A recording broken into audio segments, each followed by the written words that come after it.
BSF তো চোরের মতন ব্যবহার করেছে। আমার বিজিবি ভাইয়েরা যে এত অ্যালার্ট না থাকলে তো ওরা ঠিকই চোরের মতো এটা পাঠিয়ে দিত।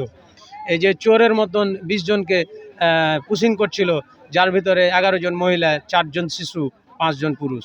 এই 20 জনকে তারা চোরের মতন বাংলাদেশে পাচার করছিল বা ঠেলছিল, যেটাকে বলি আমরা পুশিং করছিল, যেটা হলো বাংলাদেশের চাঁপাইনবাবগঞ্জ জেলার শিবগঞ্জ থানার চৌকা সীমান্তের 177-এর সাব পিলার 177-এর 2S 3S এই এলাকাটা দিয়ে ওরা চোরের মতো। ইতিপূর্বে এই জায়গাতে আমরা ওদের আগ্রাসন একবার রুখে দিয়েছিলাম 2025 সালের জানুয়ারি মাসের 6, 7, 8 এবং 18 তারিখে ওরা যে আগ্রাসন চালিয়েছিল সেটা আমরা রুখে দিয়েছিলাম।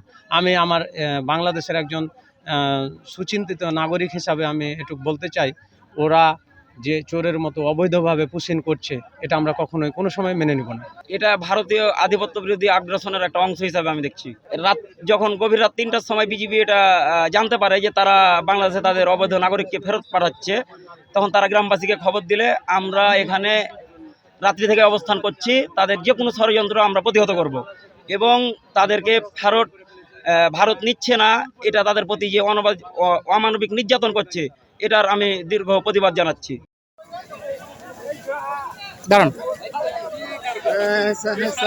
আমাদের রাষ্ট্র একটা ছোট রাষ্ট্র, যেহেতু তারা যদি আমাদের বাংলাদেশের নাগরিক হয়েও থাকে, তাহলে আমাদের রাষ্ট্রভাবে যেটা মানে মর্যাদা, এই হিসাবে রাষ্ট্রভাবে যোগাযোগ করে পাঠালে ভালো হয় আর কি।